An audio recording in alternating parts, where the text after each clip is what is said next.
السلام علیکم ورحمۃ اللہ وبرکاتہ۔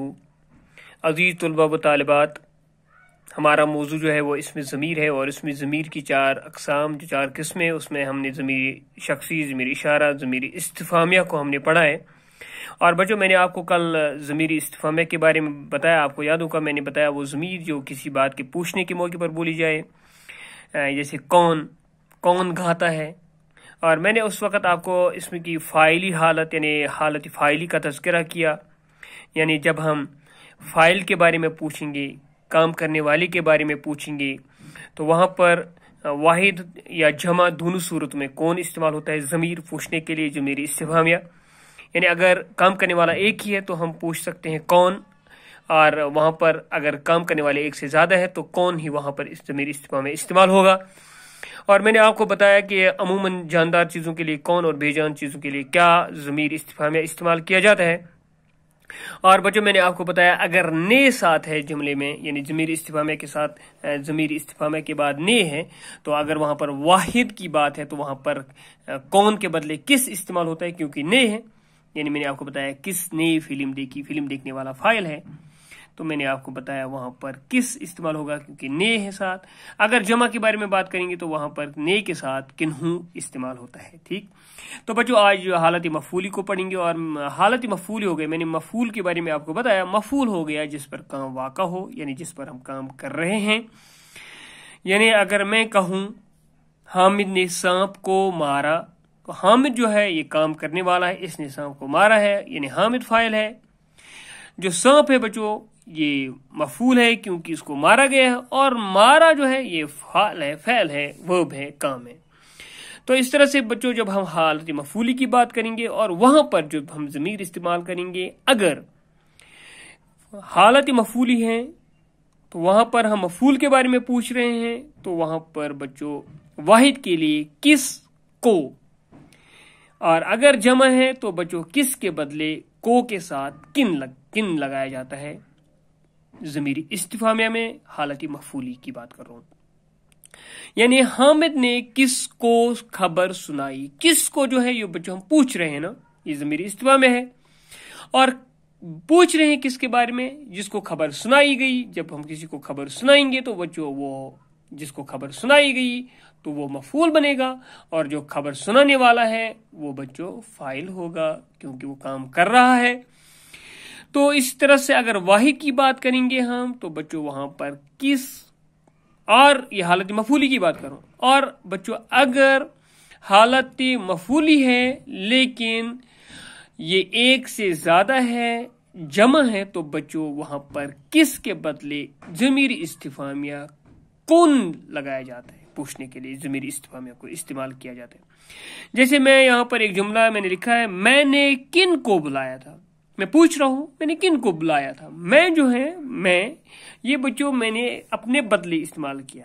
ٹھیک، اور میں جو ہے یہ تاریخ ہے کیونکہ میں پوچھ رہا ہوں نا، میں نے کن کو بلایا، اور جن کو میں نے بلایا بچوں وہ مفعول ہو گیا کیونکہ میں نے بلایا ہے کسی کو۔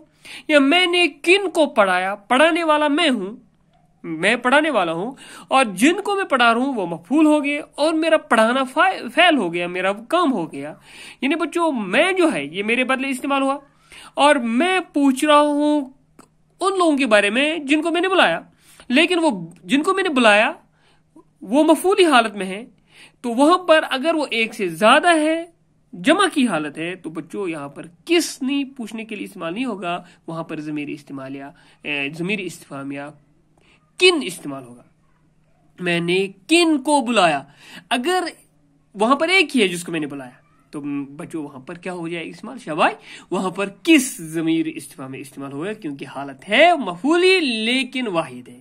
ٹھیک ہے بچوں، تو اسی طرح سے بچوں ایک اور اس کی آخری قسم جو ہے وہ ضمیری موصولہ ہے، اور ضمیری موصولہ کو انگریزی میں ریلیٹو پروناؤن کہا جاتا ہے۔ کیا کہا جاتا ہے بچوں؟ Relative pronoun. اور یہ وہ ضمیر ہے کہ جب تک اس کے ساتھ کوئی اور جملہ نہ ملایا جائے، کیونکہ ریلیٹو پروناؤن ہے پورے معنی سمجھ میں نہیں آتا، یا پورا معنی جملہ نہیں دیتا۔ بچوں یہ ضمیری موصولہ وہ ضمیر ہو گیا جب تک اس کے ساتھ دوسرا جملہ نہ ملایا جائے معنی سمجھ میں نہیں آتا ہے۔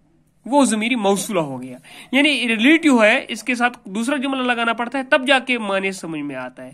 جیسے بچوں میں نے یہاں پر مثال دی ہے، جو سوتا ہے وہ کھوتا ہے۔ اگر میں اتنا ہی کہوں جو سوتا ہے، بچوں یہ جملہ ہے لیکن یہ مکمل جملہ ہے لیکن معنی سمجھ میں نہیں آتے، ٹھیک ہے بچوں۔ اور بچوں جب تک اس کے ساتھ دوسرا جملہ لگایا جائے تب تک معنی سمجھ میں نہیں آتا ہے۔ یاد رکھنا جو ہے یہ ضمیری موصولہ ہے، یہ ضمیری موصولہ ہے، اور جو سوتا ہے وہ کھوتا ہے۔ میں نے اس کے ساتھ دوسرا جملہ لگا، وہ کھوتا ہے، گویا پورا معنی سمجھ آ گیا، جو سوتا ہے وہ کھوتا ہے۔ اسی طرح سے بچوں جس نے چوری کی وہ حامد کا باپ تھا، یا جس نے چوری کی وہ پکڑا گیا، جس نے چوری کی اس کو وہ گرفتار ہوا۔ بچوں یہاں پر جس نے جو ہے، جس نے یہ ضمیری موصولہ ہے، اور اگر ہم اتنا ہی کہوں گا جس نے چوری کی تو آپ کو سمجھ بات میں نہیں آئے گی، جس نے چوری کی تو بات سمجھ میں نہیں آ رہی نا، جس نے چوری کی تو بچوں دوسرا جملہ ہم لگائیں گے نا، وہ پکڑا گیا، وہ گرفتار ہوا، تو بچوں اس کے ساتھ دوسرا جملہ لگایا جاتا ہے تو معنی سمجھ میں آتا ہے۔ یعنی بچوں یہاں پر جس جو ہے یہ ضمیری موصولہ ہے، لیکن یاد رکھنا میں نے کل بھی بتایا اس کی بھی حالتیں ہیں۔ جب ہم واحد کی بات کریں گے تو جو استعمال ہوگا، اور اگر واحد کی بات کریں گے لیکن نے ساتھ میں ہے، ضمیری موصولہ کے بعد نے ہے، تو وہاں پر جو کے بدلے جس استعمال ہوگا، ٹھیک ہے بچوں۔ یعنی یہاں پر جو سوتا ہے وہ کھوتا ہے، جس نے چوری کی وہ حامد کا باپ تھا۔ اگر یہاں پر بچوں جمع ہے تو وہاں پر یہ جمع کی بات کریں گے لیکن نے ساتھ نہیں ہے، وہاں پر جو استعمال ہوگا۔ لیکن اگر یہاں پر جمع ہے، جس نے چوری کی وہ حامد کا باپ ہے، تو یہاں پر اگر ایک سے زیادہ ہے لیکن نے ساتھ ہے، ہم یہاں پر جس کے بدلے حالت فاعل میں کیا کریں گے استعمال، جنہوں نے چوری کی، جنہوں نے چوری کی وہ گرفتار ہوئے۔ یعنی جمع کے ساتھ نے اگر ہے تو ضمیر موصولہ میں جس کے بدلے جمع میں حالت مفعولی میں جو جنہوں نے استعمال ہوتے ہیں، جو میں نے آپ کو کل بتایا۔ تو یہاں پر ایک اور بات بچوں، ضمیری موصولہ کے بعد جو جملہ آتا ہے، میں نے ابھی بتایا اس کے ساتھ جملہ لگانا پڑتا ہے تب جا کے معنی پورا سمجھ میں آتا۔ جب ہم ضمیری موصولہ کے بعد دوسرا جملہ اس کے ساتھ ملاتے ہیں وہ جملہ صلہ کہلاتا ہے۔ ضمیری موصولہ کے بعد جو جملہ آتا ہے اس جملے کو صلہ کہتے ہیں۔ اب آپ بتاؤ مجھے بچوں، جو سوتا ہے وہ کھوتا ہے، جس نے چوری کی وہ پکڑا گیا، وہ گرفتار ہوا، تو آپ بتائیے مجھے بچوں ان جملوں میں صلہ کیا ہے، جملہ صلہ کون سا ہے؟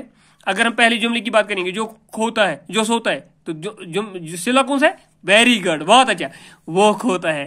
جس نے چوری کی، جملہ صلہ کیا ہے؟ موصولہ کے بعد دوسرا جملہ کیا ہے؟ جو جس نے چوری کی وہ پکڑا گیا، ویری گڈ، بہت اچھا، وہ پکڑا گیا، وہ گرفتار ہوا، یہ صلہ ہے، ٹھیک۔ اور اردو زبان میں یاد رکھو بچوں، ضمیری موصولہ صرف جو ہے اور اس کی بعد میں مختلف حالتیں ہیں، یہ کبھی جس نے بنتا ہے، کبھی جنون، جو میں نے آپ کو ابھی بتایا، اور اس طرح سے مفعولی میں جس کو یا جس سے اگر جمع ہے تو جن کو بنے گا۔ تو بچوں یہ ہے ضمیری موصولہ۔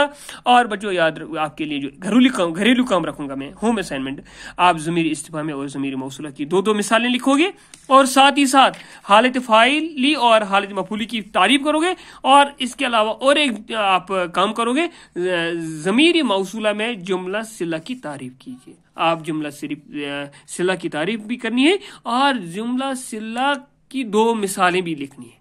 یہ آپ کے لیے گھریلو کام ہے۔ تو انشاءاللہ الرحمن کل ہم اگلا موضوع شروع کریں گے۔